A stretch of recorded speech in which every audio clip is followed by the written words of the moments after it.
Hello friends, कैसे हैं आप सब? आशा करता हूँ अच्छे होंगे। तो आज हमारा शक्ति के 48 नियम का 7वां दिन है, जहाँ पर मैं आपको नियम नंबर 7 बताऊँगा।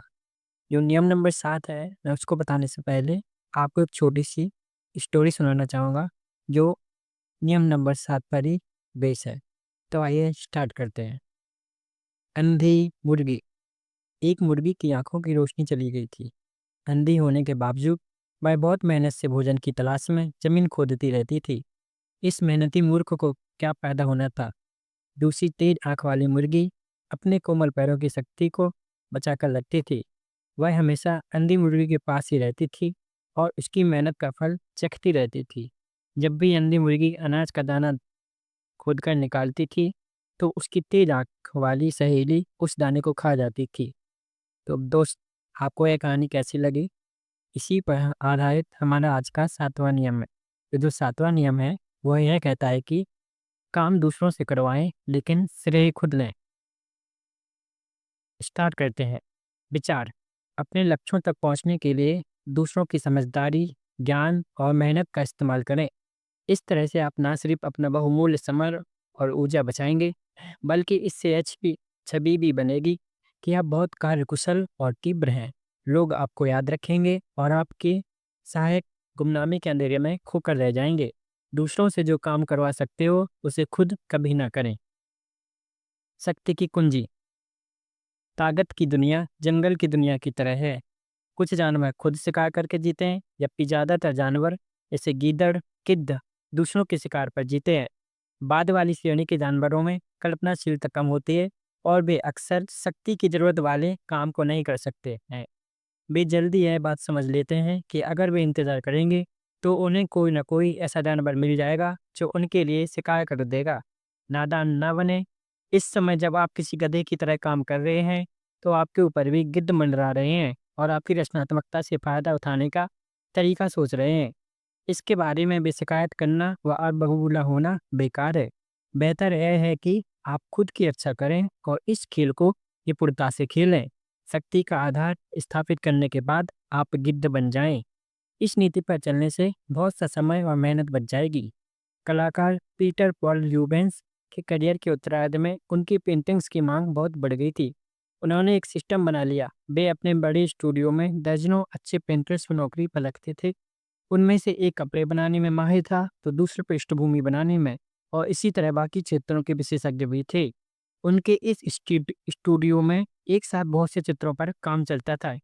जब कोई महत्वपूर्ण ग्राहक स्टूडियो देखने आता था, तो रूबेंस उस दिन नौकरी पर रखे पेंटर्स को भगा देते थे। जब ग्राहक बालकनी से देखता था, तो उसे रूबेंस अविश्वसनीय तेजी और ऊर्जा से कई पेंटिंग्स पर एक साथ काम करते दिखाई देते थे।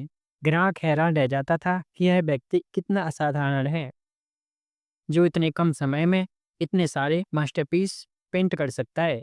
यही इस नियम का सार है। काम दूसरों से करवाना सीखें और श्रेय खुद लें, ताकि लोगों को यह लगे कि आप में अनोखी शक्ति है। अगर आप हर काम खुद करना चाहेंगे, तो आपकी ऊर्जा खामखा बर्बाद होगी और आप थकान के मारे निढाल हो जाएंगे। ऐसे लोगों को ढूंढें जिनमें वे योग्यताएं और रचनात्मकता हो, जिनकी आप में कमी हो। या तो उन नौकरी पर रख लें, या उनके काम पर अपने नाम का लेबल लगाना शुरू कर दें, या फिर उनके काम पर अपना नाम चिपकाने का कोई और तरीका खोजें। इस तरह से उनकी रचनात्मकता लोगों के सामने आपकी रचनात्मकता बन जाती है और आप जीनियस नजर आने लगते हैं। इस नियम का इस्तेमाल आप एक और तरीके से भी कर सकते हैं। इसमें आपको परजीवी की तरह अपने समकालीनों की मेहनत का फायदा उठाने की ज़रूरत नहीं होती। इस तरीके का सार यह है कि ज्ञान और बुद्धि के बृहद कोण यानी अतीत का इस्तेमाल करें। आइजैक न्यूटन ने इसे कद्दावर लोगों के कंधों पर खड़े होने की संज्ञा दी थी। उनका मतलब यह था कि अपनी खोज करते समय उन्होंने अतीत के लोगों की सफलताओं का सहारा लिया था। न्यूटन ने प्राचीन, मध्ययुगीन और रेनेसां युग के वैज्ञानिकों के ज्ञान का भरपूर लाभ उठाया था और वह यह बात जानते थे। शेक्सपियर ने भी दूसरों की कहानियों पर नाटक लिखे। उन्होंने प्लूटार्क से कथानक, चरित्र चित्रण, यहाँ तक कि संवाद भी चुरा लिए, क्योंकि वे जानते थे कि सूक्ष्म मनोवैज्ञानिक को समझने और चुटीले संवाद लिखने में प्लूटार्क का कोई साना नहीं था।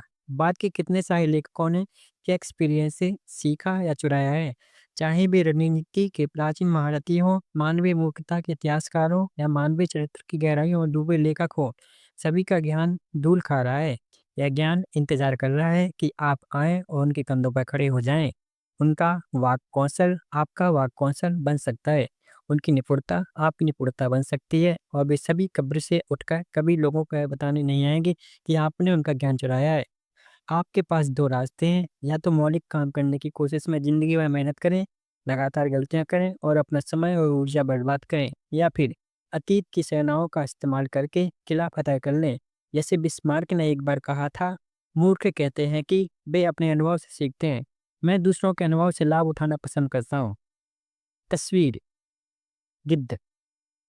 जंगल के सभी जीवों में उसका काम सबसे आसान होता है। दूसरों की कड़ी मेहनत से उसका काम आसान बन जाता है। उनके मरने से उसे भोजन मिलता है। गिद्ध पर निगाहें जमाए रखें।